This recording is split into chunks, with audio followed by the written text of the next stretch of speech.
이렇게 말을 하면 설명을 잘할 수 있지 않나. 상대가 누구냐에 따라서 그 눈높이를 맞춰서 말합니다. 어려운 말을 쓰지 않습니다. 자기가 전문가지만 상대에 맞춰서 쉬운 용어를 사용해서 말합니다. 그래서 마지막으로는 예, 안녕하세요. 강원국입니다. 저는 말하기와 글쓰기에 대해서 책도 쓰고 강의도 하고 글도 쓰는 강원국입니다. 어디서든 말 진짜 잘한다는 소리 듣는 법 있을까요? 남들에게 설명이나 말을 잘하고 싶습니다. 제가 그 벤처기업에서 한 3년간 테크니컬 라이터라고요. 개발자들이 만든 제품을 소비자에게 이렇게 쉽게 설명해서 전달하는 그 매뉴얼이라든가 제품 사용 설명서 쓰는 일을 한 적이 있습니다. 이 일을 하다 보니까 너무 많이 알아도 쉽게 쓰기 어렵고요. 너무 몰라도 쉽게 쓰기가 어렵습니다. 그때 제가 이제 알았는데요. 설명을 잘하려면 두 가지를 갖춰야 합니다. 첫 번째는 일단 잘 알아야 합니다. 자기도 모르는 것은 잘 설명하기 어렵습니다. 두 번째는 알려주고 싶은 마음이 있어야 됩니다. 모르는 사람을 알게 해주고 싶은 마음이 있어야 됩니다. 이제 이 두 가지를 갖춘 사람들은요. 이렇게 말합니다. 우선 첫 번째, 상대가 누구냐에 따라서 그 눈높이를 맞춰서 상대의 수준에 맞춰서 말합니다. 두 번째로 전문 용어나 어려운 말을 쓰지 않습니다. 자기가 전문가지만 상대에 맞춰서 쉬운 용어를 사용해서 말합니다. 세 번째로 추상적이고 모호하게 말하지 않습니다. 구체적으로 말합니다. 구체적으로 쉽게 말합니다. 네 번째로는 비유와 사례를 들어서 말합니다. 그렇게 비유와 사례를 들면 듣는 사람 머릿속에 그림이 그려집니다. 그래서 이제 쉬워지죠. 그래서 마지막으로는 친절하게 말한다는데요. 자기 설명이 쉽게 들렸는지 잘 알아먹었는지 이렇게 중간중간 물어보면서 말을 합니다. 이런 특징을 가진 사람이 설명을 잘하는 사람이고요. 이렇게 말을 하면 설명을 잘할 수 있지 않나 이렇게 생각합니다. 처음 만났을 때 어떤 질문을 해야 대화를 잘 이끌 수 있을까요? 제가 KBS 일라디오에서 인터뷰 프로를 한 3년 가까이 한 적이 있습니다. 매일 그 인터뷰 상대가 바뀝니다. 처음 만나는 그 사람의 마음을 좀 편하게 해주고 그래서 이 인터뷰가 잘 될 수 있도록 하기 위해서 만났을 때 어떤 질문을 처음에 할까 늘 고민이었습니다. 그래서 처음 그 질문과 대화가 잘 풀리면 그날 인터뷰가 아주 술술 잘 풀립니다. 그 상대도 이제 긴장을 풀고요. 나에 대한 경계를 풀고 아주 자연스럽게 되는데 그래서 제가 찾아낸 방법이 있습니다. 저는 그 30분 인터뷰를 위해서 나오시는 분을 보통 한 4시간 이상 연구했습니다. 그 사람이 어떤 사람인지. 그래서 뭘 찾아냈냐? 그 사람이 하고 싶은 말이 무엇인지를 찾아냈습니다. 어떤 사람은 자기 자랑을 하고 싶은 사람도 있고요. 어떤 사람은 자기가 이런 걸 잘 안다는 걸 표현하고 싶은 사람도 있습니다. 바로 그것을 물어주는 겁니다. 그걸 물어주면은, 그렇지 않아 내가 이 말 하고 싶었는데, 그러면서 막 줄줄 말을 합니다. 그러면서 경계가 풀어집니다. 이제 그 말을 찾아내기 위해서는 그 사람 공부를 SNS에 가본다든가 그 사람이 블로그를 하면 또 책을 냈으면 그 사람이 또 어느 직종에 근무하고 있으면 그 직종에 대해서 나름대로 연구를 하고 공부해서 그 질문을 찾아내는 겁니다. 누구를 만나든 그 첫 질문이 중요한데요. 무엇을 물을까? 그 사람을 만나러 가는 길에 한 번 정도 이렇게 생각해보고 생각이 잘 안 나면 검색도 좀 해보고 그렇게 가서 첫 마디를 꺼내면 그날 대화가 술술 풀리게 됩니다. 한순간에 상대와 가까워질 수 있는 대화 스킬은 어떤 게 있을까요? 무엇보다도 솔직한 게 최고입니다. 상대가 자신을 가깝게 느끼려면 내가 이렇게 얼굴에 가면을 쓰고 뭔가 꾸며서 말을 하면 바로 알아먹습니다. 그렇게 하고 있다는 것을. 그래서 최대한 솔직하게 나의 어떤 남들에게 싫은 어떤 면모까지 이렇게 보여주는 말이 첫 번째로 중요하고요. 두 번째는 잘 들어주는 겁니다. 누구나 자기 말을 잘 들어주는 사람을 좋아합니다. 그래서 남의 말을 경청하고 중간에 말 끊지 않고요. 중간에 끼어들지 않고요. 충분히 말할 수 있도록 들어주는 거. 하나 더 말씀드리면 칭찬이 먹힙니다. 상대가 나를 칭찬해주면 왠지 그 사람이 친근하게 보이고요. 가깝게 느껴집니다. 하나 주의할 게 있습니다. 자기 자랑은 가급적 삼가하는 게 좋습니다. 자랑은 나중에 친하게 됐을 때 해도 늦지 않고요. 처음에는 자기 자랑을 하면 아무래도 멀게 이렇게 배척하려고 하는 경향이 있거든요. 이런 것들만 좀 주의하면 누굴 만나든 가깝게 친근하게 다가설 수 있지 않을까 생각합니다. 매력적으로 말하는 사람들이 공통적으로 가지는 습관이 있을까요? 예, 저도 이렇게 누구를 만났을 때 이 사람 참 매력적이다 하는 사람을 만난 그 첫 번째는요, 겸손한 겁니다. 자기가 봤을 때, 저 사람 어느 정도 그 위치나 어떤 수준이 되는데에 비해서 자신을 이렇게 낮추고, 겸손한 사람, 그 되게 매력적이고요. 두 번째는, 말을 할 때 자기가 하고 싶은 말도 하지만 상대가 듣고 싶어 하는 말을 꼭 해줍니다. 우리는 누군가를 만나면 그 사람에게 듣고 싶은 말이 있습니다. 내가 궁금한 것도 있고요. 또 어떤 사람은 내가 그 사람에게 뭐 사과의 말을 듣고 싶을 수도 있고요. 듣고 싶은 말이 있습니다. 근데 보통은 자기가 하고 싶은 말 중심으로 말을 합니다. 그래서 내가 듣고 싶은 말을 해주는 사람을 만났을 때 나의 가려운 곳을 막 긁어주는 것 같고요. 그래서 그런 사람에게 이제 호감을 느끼고 매력을 느낄 수 있죠. 하나만 더 말씀드린다면 저는 만날 때마다 막 징징대고 툴툴대고 막 나 죽겠다, 힘들다, 누가 밉다, 일하기 싫다, 이런 말, 그러니까 굉장히 부정적이고, 어떤 비관적인 말, 이런 말보다는 희망적이고, 낙관적이고, 어떤 긍정적인 말을 하는 사람이 매력적입니다. 이렇게 부정적인 말로 일관하는 사람 만나면 정말 기가 빨리고요. 다음에 매력은커녕 다음에 만나기도 싫습니다. 최대한 긍정적으로 말하는 게 좋습니다. 매력적으로 말하는 사람들이 공통적으로 가지는 습관이 있을까요?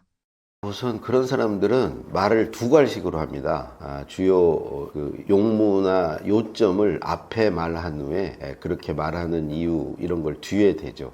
앞에 두 갈식으로 말하면 듣는 사람도 답답하지 않습니다. 그리고 듣는 사람이 어떤 의사결정을 해야 된다면 앞에 얘기만 듣고도 바로 의사결정을 할 수 있죠. 그리고 두 갈식으로 말하면 듣는 사람에게 생각할 여유를 줍니다. 앞에 본론을 먼저 말하고 이제 뒤에 얘기를 하면 그 들으면서 앞에 얘기한 그 본론에 대해서 듣는 사람은 좀 생각해 볼 수 있죠. 근데 반대로 말해 보십시오. 미괄식으로 말한다고 생각해 보세요. 중요하지 않은 얘기, 본론이 아닌 얘기를 쭉 하다가 마지막에 본론을, 결론을 딱 얘기를 하면 그때 즉시 생각해야 되지 않습니까? 생각할 시간을 안 주는 거죠. 그리고 또 앞에가 불필요한 얘기여도 그걸 다 들어야 된다는 그 시간을 좀 낭비하는 경향이 있죠. 그래서 무조건 이제 두 갈식으로 말하는 게 좋고요. 두 번째는 딱 할 말만 합니다. 그런 사람의 말을 들으면 정말 뺄 것도 빠진 것도 없습니다. 그러니까 보탤 것도 없고요. 뺄 것도 없습니다. 딱 할 말만 하는 거죠. 그러니까 어찌 보면 시간을 짧게 말하면서도 그 내용에 빠진 것 없이 알차게 말합니다. 듣는 사람 입장에서는 자기 시간도 절약해주고 그렇다고 빠뜨린 것도 없으니까요. 최고겠죠. 빠진 것도 뺄 것도 없이 말한다. 세 번째는 낄 때 끼고 빠질 때 빠집니다. 아무 때나 나대지 않습니다. 자기가 지금 끼어야 될 타이밍인가 아니면 이 대목에서는 그냥 있는 게 나은가 이걸 정확히 알아서 낄 때 끼고 빠질 때 빠져. 빠라고 하죠. 이게 안 되면은 회의가 굉장히 길어지고요. 이렇게 됩니다. 그래서 일 잘하는 사람은 이 낄끼빠빠를 잘한다. 네 번째는요. 말의 어떤 균형을 맞춥니다. 일방적이지 않습니다. 한쪽으로 치우치지 않습니다. 모든 말은요. 상대방이 있고 또 반대되는 생각이 있죠. 한쪽에 치우치면 편향됩니다. 그래서 이 균형을 맞추려고 그러니까 어떤 A라는 의견과 B라는 의견이 있으면 그 A, B의 중간에서 절충을 합니다. 타협을 하고요. 사실 그게 균형 잡힌 의견이 문제를 안 일으킵니다. 어느 한쪽으로 치우치다 보면은 자칫 크게 낭패를 볼 수 있거든요. 그러니까 균형 잡힌 말을 한다. 다섯 번째는 해야 할 말과 해선 안 되는 말을 잘 구분합니다. 허튼 소리를 하지 않는다는 거죠. 공사 구분이 분명합니다. 어떤 사람은 정작 그 보고받는 사람이 듣고 싶은 얘기가 있는데 그게 해야 할 말인데 해야 할 말 안 하고 뭐 자기 개인 신상 얘기를 한다던가 그런 얘기로 이제 일관하는 경우도 있고 회의 때도 마찬가지입니다. 회의 때 그 주제에 맞는 얘기가 있는데 그게 해야 할 말인데 그 얘기를 하지 않으면 사실은 그 다른 얘기는 해서는 안 되는 말이죠. 그래서 일 잘하는 사람들은 이런 것들을 지켜서 말을 한다. 이런 특징이 있다. 이렇게 말씀드리고 싶습니다. 사회생활할 때 누구에게도 절대로 하면 안 되는 말이 있을까요?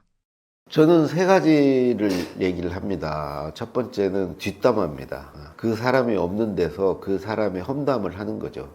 뭐 직장에서 흔히 많이 하는 얘기죠. 특히 이제 윗사람에 대해서 뒷담화를 많이 합니다. 그런데 분명한 것은 그 뒷담화는 그 본인에게 귀에 들어가고요. 그 뒷담화를 하는 자신이 피폐해집니다. 그 뒷담화 하면서 자기 기분도 안 좋고요.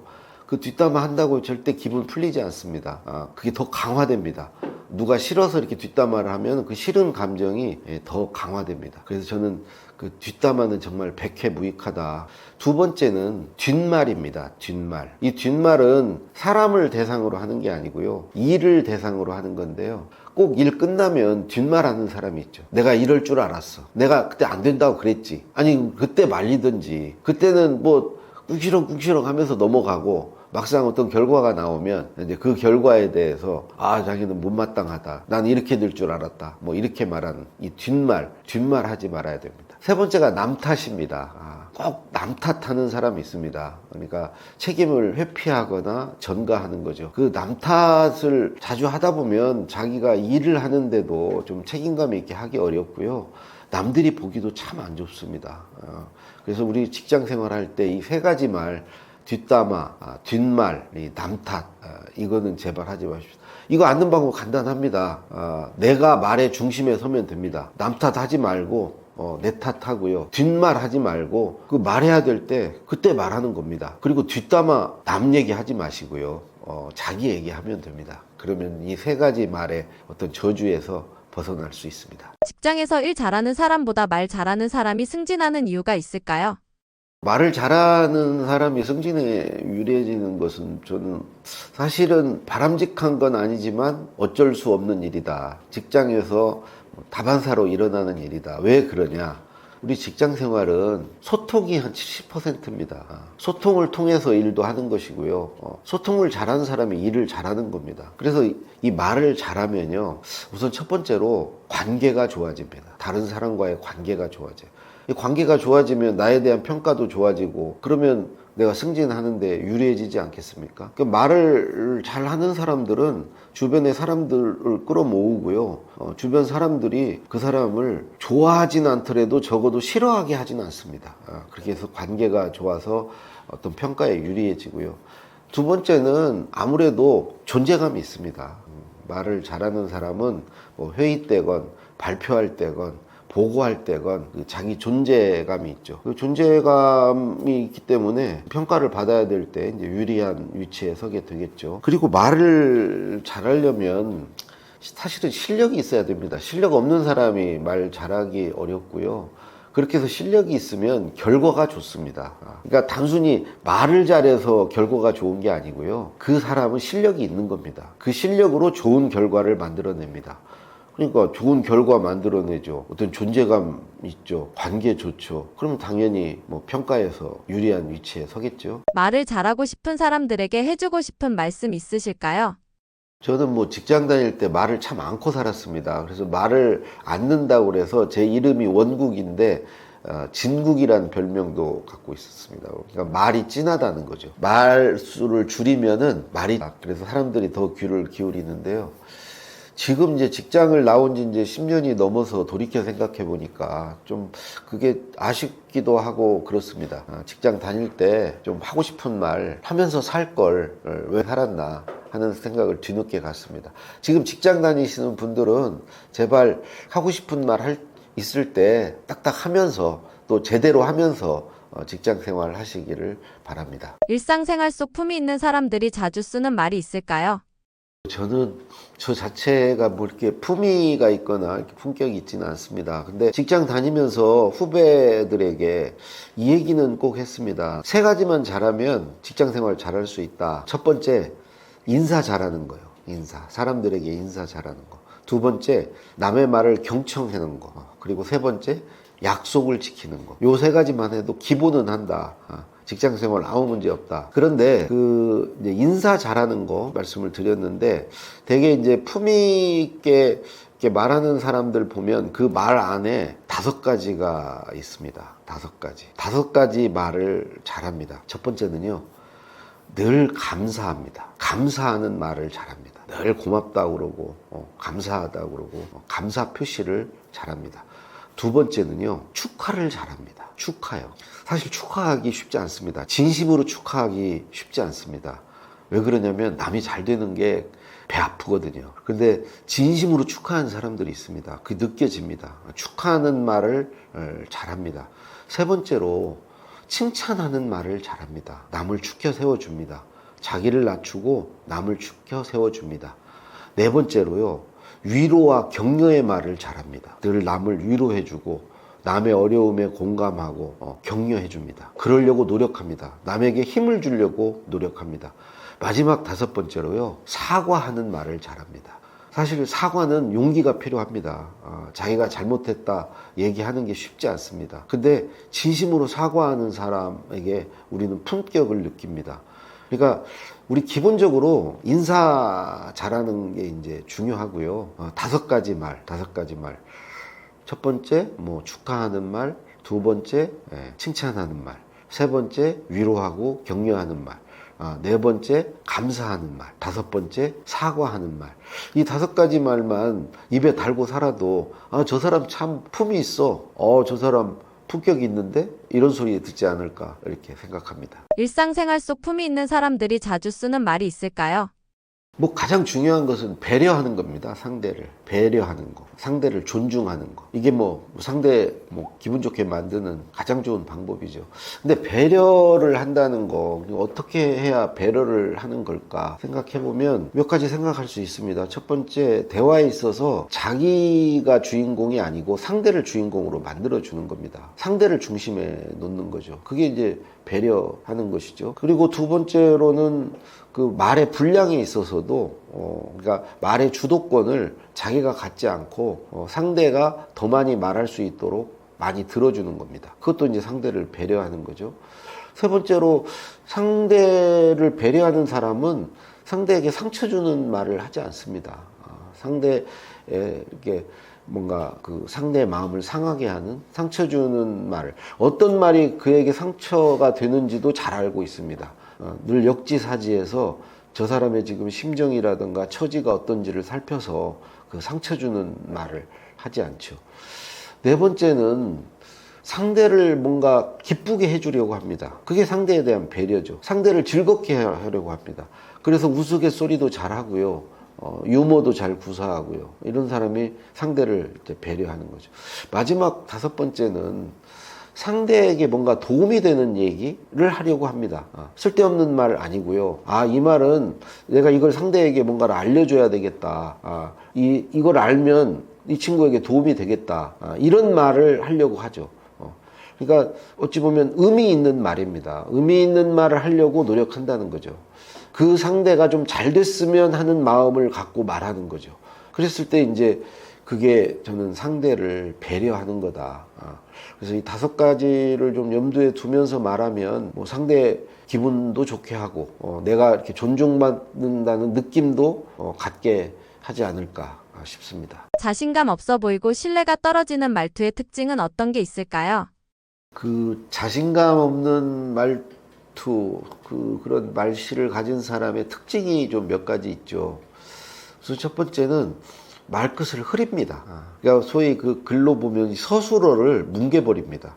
그냥 어물어물합니다. 끝에 말을 그냥 웅얼웅얼 하면서 이제 말끝을 흐리는 경향이 있죠. 두 번째는 뭐뭐 같습니다. 뭐뭐 하는 듯합니다. 이런 이 자신 없는 표현을 많이 씁니다. 그런 말도 필요하죠. 필요한데 그냥 아예 그게 습관처럼 입에 붙어 있는 거죠. 뭐를 좀 확신을 가지고 이렇게 단정적으로 말할 필요도 있는데, 그런 게 어찌 보면 이제 그 내 말의 어떤 신뢰를 높이는 것일 수 있는데, 뭐뭐 같아요, 뭐뭐 같습니다, 이런 표현.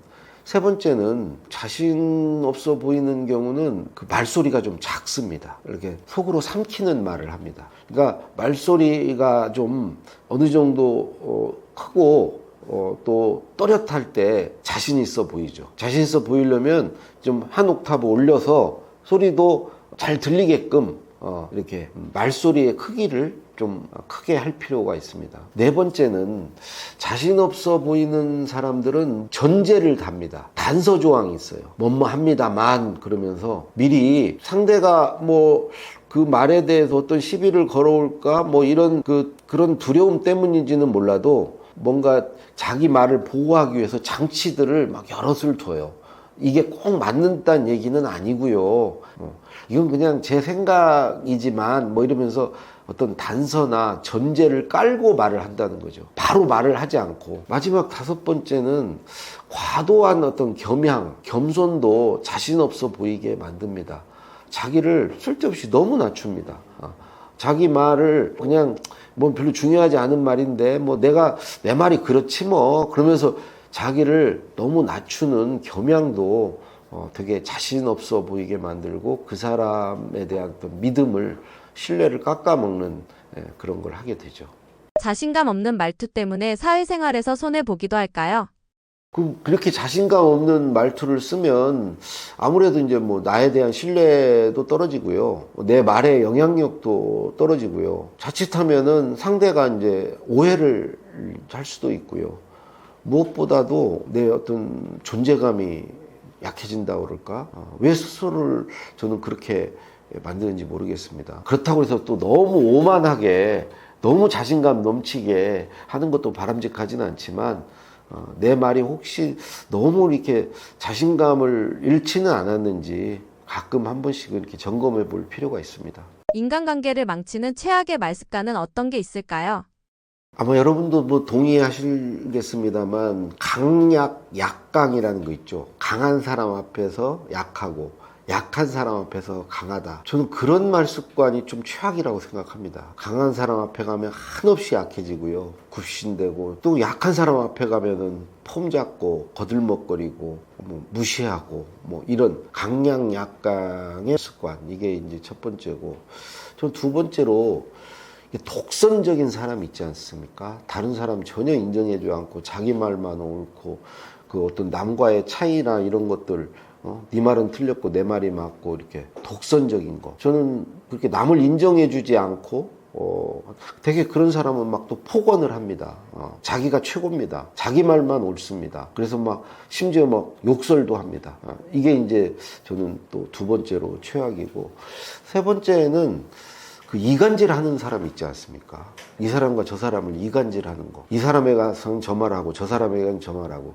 저는 이간질 하는 말도 정말 최악이다. 관계를 아주 최악으로 만드는 말이다.